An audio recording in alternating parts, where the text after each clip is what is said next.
this Team Society webinar. My name is Sarah Heidenreich. I'm coordinating the NTNU Energy Team Society webinar together with Thomas Mo Schölzwoll. And very brief, like always, what is NTNU Energy Team Society? It's a team of researchers working on energy and sustainability related issues from social science and humanities perspectives. And one of our aims is to showcase the research happening at NTNU, and the webinar series is part of this, of reaching this aim. So today we have a presentation from Julius Wesche, one of my colleagues from the Department of Interdisciplinary Studies of Culture, and he will present about configurational innovation systems, explaining the slow German heating transition and how to accelerate the diffusion of highly local context-dependent technologies. So with that, I would like to give the digital floor to Julius. Thank you, Sarah. I guess you take care that it's recorded and I just start. Is that correct? Okay, good. That sounds good. I'm just gonna share my screen. Let's see. Okay, here we go.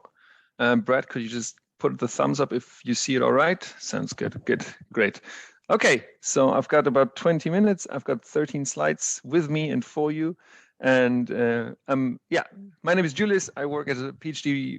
No, I'm not a PhD student anymore. Actually, I graduated 2 weeks ago, so I can't say this anymore. So I have a PhD and I'm a postdoc researcher, but I'm officially a researcher and not a postdoc researcher at NTNU. And I work at Kult. And this is what I'm presenting today is part of my my PhD research that just came to an end, and I'm very happy that you found the way here. I was told that Benjamin Sovacool had 35 people, so I'm happy that we are 8 or 10 or 9, but I think that's okay. In my free time, I spend quite a lot of time on trying to make research more accessible. So I currently run 2 podcasts, one podcast on the energy transition in Germany and one podcast on how to be better at science communication with digital media, so particularly with social media. That's why if anyone is interested in that, I would be very happy if you just reach out if you require some support for communicating your research on of a project or of a paper or something like that. And for that reason, I also put in my Twitter handle here, which is just my name, Julius Wesche. You can find quite some science communication content on that. And that's why I also was very happy when Sarah actually asked me to just give this little talk, because I think research can only have impact and scientific work can only have impact if it is shared. And that's why I'm really happy to be here today with the Energy Team Society webinar to just share my work, just to be in the ring as well and be in the arena as well. So what I'm going to talk about today is configurational innovation systems, and that's a concept that I had the honor to develop during my PhD. And it sounds very, it comes from this big field of innovation theory, but it doesn't really feel very tangible. And I try to make it tangible in these next 20 minutes with the slides that I have here. It's a little bit over 10, I think it's 11, 12 slides. So I'll try to make it vivid and lively for you. And I think we're just going to start now. So we know that for the energy transition to happen, we need to upscale and diffuse renewable energies. And on the other hand, we have to phase out non-renewable energies, and we have to be very much better at energy efficiency. But when we actually look at this whole thing that we could call the energy transition, we see obviously there's many different countries. The context is in every country is different. And then we have different sectors with mobility, with heating in buildings, we've got electricity, we've got industry. So there's many different sectors, and I'm just what I did was I zoomed into one of these sectors in one of these countries, and that is the German building sector. Because when you look at the German building sector, the speed of the energy transition is much lower than, for example, in the electricity sector. You see here on this slide, the top line, that's the gray line, and this is the shares of renewable energies in the electricity sector in Germany. And the black one is the share of renewable energy in the German building sector. And the thing is, what you see here is that there's a big divide. So while the transition in the electricity sector is really accelerating, and now we reached 55% renewable energies in the electricity sector in Germany, which I know in comparison to the Norwegian state, that's quite low, but for German standard, that's quite high. We see that the heating transition in the building sector, there's happening a little bit, but if you actually compare it between 2012 and 2015, for example, nothing really happened. So my question was like, why is it that these two different sectors that are both have this, they're both exposed to the same climate change pressure, that they both have to decarbonize? Why is it that the speed of these transitions is so different? And just to give you a little bit of a feel for this heating sector in Germany, it's 20 million buildings, single buildings, and you can see here, even though it is nice and green, it's actually not green. You can see here that more than 75%. Bradley, can you give me your thumb if you see my mouse moving? Yes, nice, good. You see that everything that's green is gas, natural gas, and it just goes to different types of natural gas burning boilers. And then we have oil here, and then we have more oil here. So you see that more than 75%, all of this, of these 20 million buildings that we have in Germany, actually they run on fossil fuels, either gas or heating oil. And then we have a little bit of electro, we have a little bit of heat pumps, a little bit of pellets, but that's about it. So we actually see that it's a sector that really runs on fossil fuels, and that's why it's really important to actually transition that sector as fast as possible. When we look at technologies, when we look at these technologies that we have in the sector, we know from innovation systems research that technologies obviously need to be cheap and they need to be working, whatever that means, but they're actually always embedded in what we can call an innovation system. So a technology will only diffuse quickly if the policies that are in place are helpful and create an environment that is supportive, if there's entrepreneurs, and yeah, that's why I just put them here. So we need actors, we need networks between these actors, we need the right institutions in place, so that means right policies, but we also need that like norms. We have to appreciate that norms and values also have an impact on how, if a technology develops or not. For example, if there's no legitimacy for a technology, then it's very unlikely that it actually diffuses. And we also need, we have to realize that actually the diffusion of different technologies is also influenced by the infrastructures that are in place so far already. For example, if you have a building that is in a particular neighborhood, and this neighborhood has a really large and very cheap district heating network, then it's probably very unlikely that in this area there's going to be a lot of other technologies that can diffuse there. So there's just different types of infrastructures as well. So that could be not just physical, but also financial. You have to have the support, financial support for new technologies as well, and you also have knowledge. So if you have no universities or you have no one who produces these technologies, then it's also hard for these technologies to diffuse. So the whole idea is that technology always is embedded in an innovation system, and the innovation system actually needs to be working well for that technology to diffuse. And if we look at that to the German sector, building sector, then that would mean we actually don't only have to look at the technologies like at heat pumps, for example, but we have to look at everything that's around it, and then to understand, okay, is that an innovation that's working, or is that an innovation system that's not really working?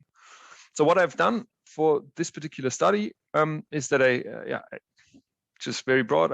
It was an interview study. I did 36 interviews with people on the national level, policymakers, other researchers, and then I did 28 interviews with actors that were engaged in the implementation of a lot of district heating systems, but they were also engaged in other different types of heating technologies. So to get a really broad overview of the German building sector, really. And what I learned and what I saw is that in the heating sector, we have a very strong geographical coupling between heat generation and demand. It's pretty easy to understand because when we look at the electricity sector, we see that each house can be supplied by electricity, which can be generated very closely to the building, but can also be generated very far away. If we look at offshore wind farms, for example. So it's really easy for a building to actually just change the contract where the electricity comes from in an instant, and the electricity can be put into places where it just fits, and it doesn't necessarily need to be close to the building where it is then consumed. While since heat is very hard to transport, or you can transport it, but it's really expensive to transport, that means that the generation of heating always needs to be very close, and this means that the local context of all these buildings is much more influential when it comes to the diffusion of technologies.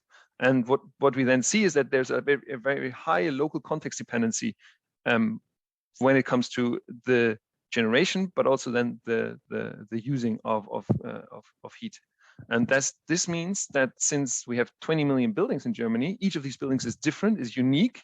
That means that there's no real dominant designs for buildings, because buildings are so different all the time. There's small buildings, big buildings, there's many people in one building, or they're just far out, or there's somewhere in the city, or they're built in the 60s, 70s, 80s, 90s. They have different technologies in there. There's different people living in there.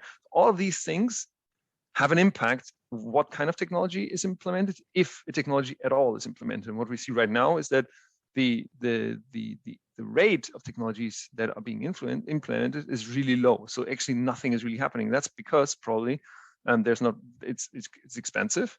And then you could also imagine if you're a family and you just manage to buy a house, you don't have another 20,000, 30,000 euros to just exchange the heating system. Also, when you're 70 or 80, you don't want to invest in that much, because these heat systems run for 20 years and you might not even be there anymore when it actually financially makes sense. So just to sum this up, we've found that there's a lot of local context that actually influences the diffusion of renewable heating technologies. And that requires an enormous local need of knowledge locally to find which technology is the best one and which configuration is the best one.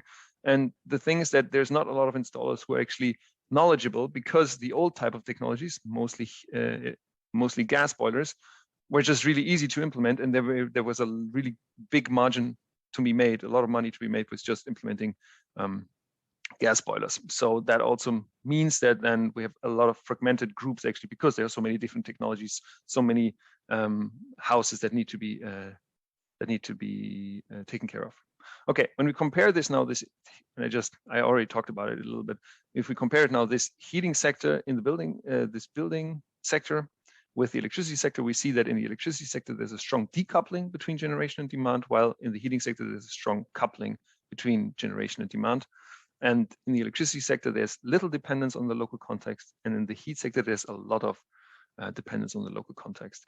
And in the electricity sector, there's a lot of dominant designs. For example, just solar PV. You can just put it wherever you want on any roof. And the only thing you need is just to plug it into the electricity system, into the lines. And with heat, that's just, there's just much more that you have to take into account.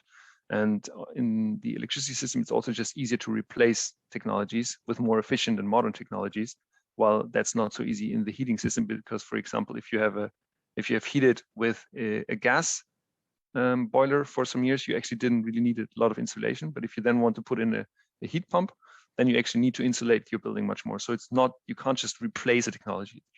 Since it is so context dependent, you have to do a lot of things around it. And when we actually understood these system better, we actually realized, okay, in the literature on technological innovation systems, this has not really been described so far. So we said, okay, this is maybe something where we could actually contribute to society and to research. And what we found while looking further is that Fleck in 1993 actually differentiated between these types of technologies. And he called the technologies that are little context dependent, he called them generic technologies, and technologies that always need to be configured each time again for every configuration, that he called them configurational technologies. So our idea, or our suggestion, is to then use these two terms, generic technologies and configurational technologies, and match them with these innovation systems. So what we came up with, our suggestion is that we talk about generic innovation systems and configurational innovation systems. And generic innovation systems are the ones that include generic technologies, little context dependent, and configurational innovation systems entail configurational technologies, which are impaired by the local context dependence of where they are installed normally. So, and when you compare this, and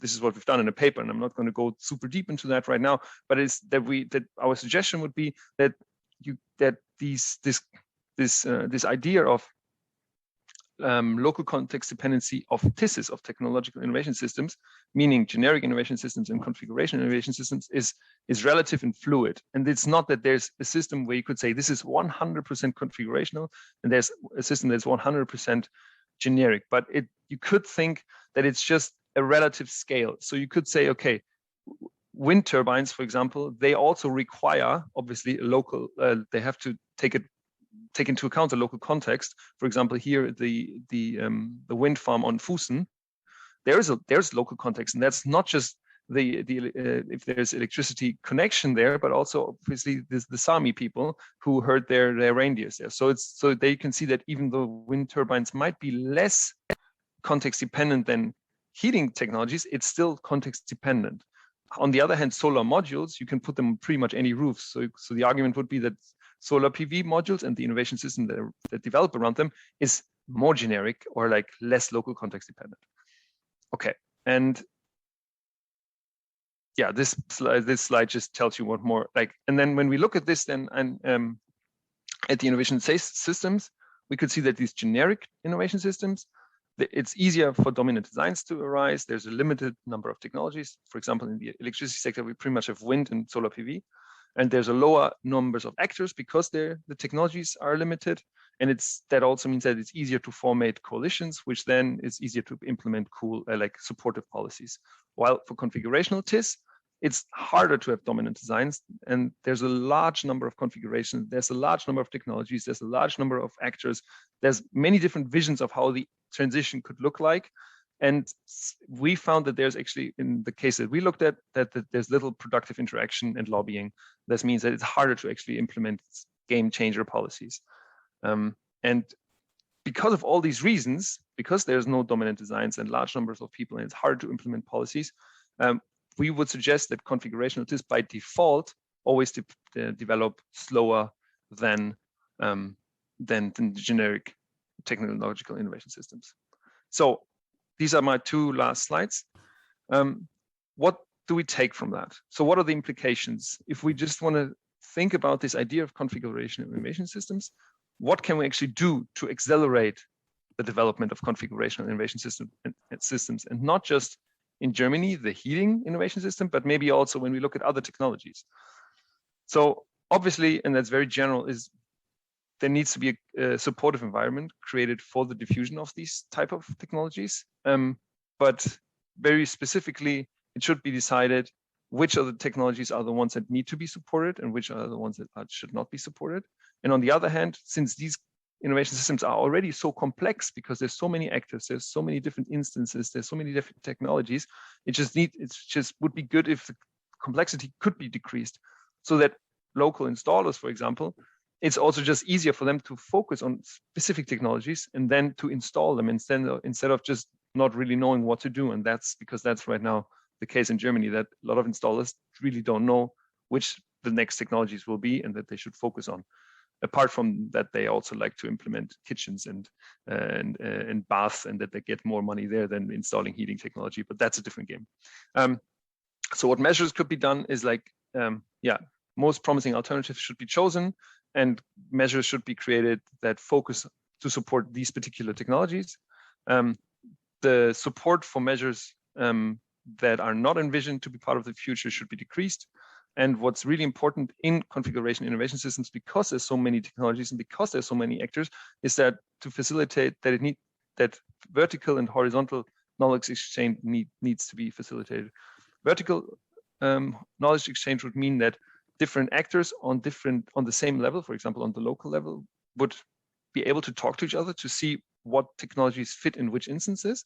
And vertical knowledge exchange would mean that, for example, the policymakers actually really know what the challenges are on the local level and that they have an interaction, so that the local people can learn where it's going to, like what's the goal of the innovation system development, and that the people at the policymaker level actually learn what the challenges are, and to make policies that are really working together, or like that are well connected and well fitting to the acceleration of these specific technologies that are envisioned. When we then, this is the last slide, when we then look at the policy measures to accelerate not just configurational innovation systems in general, but in the German building system, it would be these four ideas or measures that we could discuss, and that would be to increase the support for selected renewable energy technologies, especially heat pumps, because this is one that, since we go on a trajectory where we electrify a lot, this is a technology that can be used with renewable electricity, and we don't get into other trade-offs with other, for example, biomass-related technologies. Since there is so much support in Germany for still fossil fuel heating technologies, this should be really shut down and should be shortened. Because if you invest into a more efficient fossil boiler, you still get a lot of money, which I think is not really helpful, because then you just continue, we're still just in this lock-in, this fossil lock-in. It would make sense to create a wide web of local agencies that actually can facilitate horizontal and vertical knowledge exchange. And support needs to be, and there need to be a lot of opportunities for installers to actually educate themselves about these new technologies and how they can be implemented. And that not just in one area, but at scale. And that, I think, is quite a big task, because there's 80 million people in Germany, 20 million houses. So I think we can't just do it in one specific area, but it needs to be done at scale. And I think that's going to be also quite a big, it's quite a big lever, but it's also quite challenging to do that. Yeah, the first paper was that if you are interested to read more about this in detail, then there is this paper here on the left side. You see it's on Configurational Innovation Systems. And the second one that deals more with how to accelerate the development of configuration innovation systems was just accepted in Energy Sources B 2 weeks ago, and I hope that it will come out very soon. That's it from my side. Thank you for listening. Great. Thank you so much for a really interesting presentation, and a lot of things I personally can relate to after just changing the heating system at my mom's house in Germany, which was a really difficult process, but we can take this later. Yeah, first I would like to invite Bradley to come with his comments before we then take a question and answer session with all the audiences. Yes, Brad, please. Thank you. Thank you, Julius, for an interesting presentation. It also relates to some topics that are in my background, in my research areas. And personally, it's interesting to hear about the German situation too, because coming from Canada, I can also relate. Just to mention that my father does a lot of building renovations as a contractor, and has built a lot of homes too. And it's interesting to see how the trends go back and forth between like gas heating and electric heating systems. He was one of the first people to put in a heat pump in his own house, and he went back to gas in his next house for some reasons about reliability and, prices. So, but on more academic topics, it was, so I understood that this configurational innovation systems is kind of an advance within technological innovation systems in general. And I recognized your discussion about general and configurational technologies also relating to from the perspective of regional innovation systems, which is my approach to innovation systems. It's relating to kind of general or specialized technologies or industries that are rooted in different regions, also based on context dependency and lock-in path dependency to the systems that they are dealing with over time. So I could see this configurational innovation systems approach kind of being like a bridge between the two, technological innovation systems and regional, if we're looking at the context dependency aspect. But that depends on the scale also. I noted earlier in your presentation when you mentioned the functions being at the core of this and relating to the different people, different actors. I was wondering if you relate this to value chains, functions in the value chain, and if that's seen as being complementary or rather a different perspective, a competing view of how you might map out these kinds of systems. And then that might also affect what the object is, whether it's a product or a sector being analyzed, or in my case, more of a region. Then that brings me to a question of how these configurational ecosystems, innovation systems or ecosystems could be bound. So in the case of the building sector that you're looking at, I want to ask you how you bounded your analysis. And what's more to focus on is the building industry in particular. I felt that maybe this, all of this context dependency and diversity came across to me as being a bit unusual in the German industry because of the role of standardization in technologies, especially regarding energy.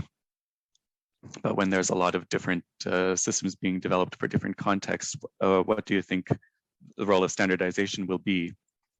I know that the EU is trying to lead some guidelines on smart building innovations, adding smartness to the energy systems, leading to some more standardization in that way, but also in some common education and skills training type of programs. So they've written coordination and support actions, so Horizon 2020 calls about designing these types of things.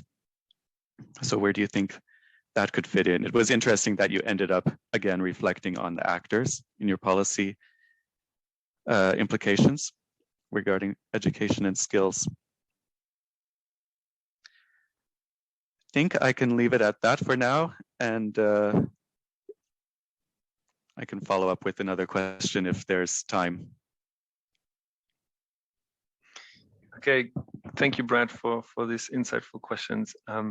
It's interesting to just present this to fellow researchers and then, to get it a bit checked. And because everyone brings in a different perspective, and I'm really interested actually to maybe we have a chat as well about configuration innovation systems and the bridge to local or regional innovation systems. I think I would appreciate and enjoy that. From what you said, I wrote down 3 different points. So the first one would be on functions. Would that be value chain or technological innovation system functions? Then the second one is how I bound my research, and the third one is the standardization of technologies in the building sector. Maybe that's about it. So concerning the first question is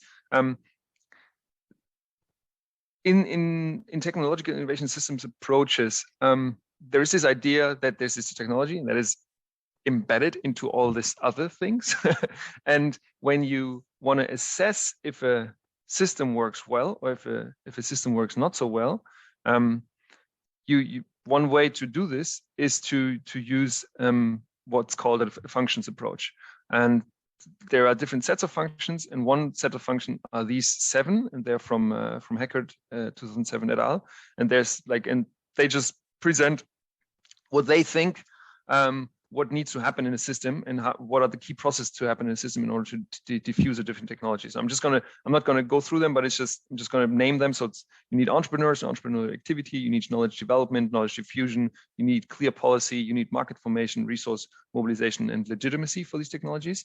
And these are the functions that I was relating to, but I didn't want to bring them in here because I felt that would probably blow this up too much, and I just wanted to get this general idea across of the configurational and the generic innovation systems.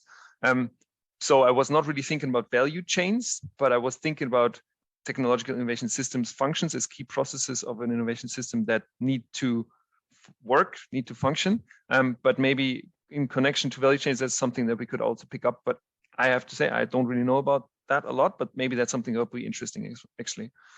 Second question was how I bound my the study.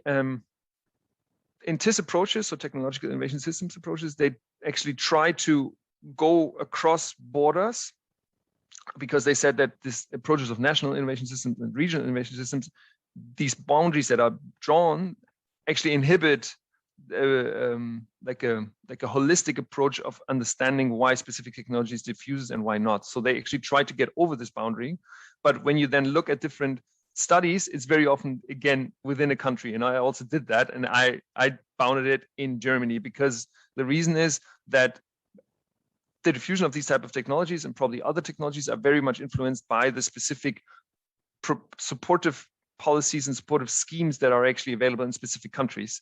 And yes, you can probably look at the technology in a cross-cultural context, but if you want to look at the diffusion of it, since they are so dependent on government support, it made sense from my perspective to look at only at the German country. And also because I wanted to obviously answer this question of like, why is it that the heat transition in Germany is so slow? So that's why I bound it within Germany. And the third question was about building industry and standardization. And so what I just recently learned, and what I think is a good idea to think about, is that small things can be standardized really easily, and large things and complex things are really hard to standardize. And I guess this makes a lot of sense. And I think what you just brought up with this building sector, probably anything that you do in a building sector, because buildings are very unique, very often, it is really hard to standardize. But I think it is really worth it to think about standardization so that installers actually know what they're supposed to learn, what they're supposed to be installing. But I'm not sure if that would be sufficient. Also, when you look at different countries, you see in Germany, the variety of buildings is much larger than in the Netherlands. In the Netherlands, whole neighborhoods were just planted, put in there in the 70s. And maybe there's actually more standardization already ingrained in these buildings, and it's probably easier to refurbish them, while in Germany it's actually quite hard. So we've been thinking a bit about standardization, but I'm not sure that was enough. So maybe there's also room definitely there to continue thinking, and maybe have a look how standardization can actually help the promotion of these technologies, or the diffusion of these technologies. I hope I answered, or at least replied to that question of yours sufficiently, Brad. Yes, thank you, Julius.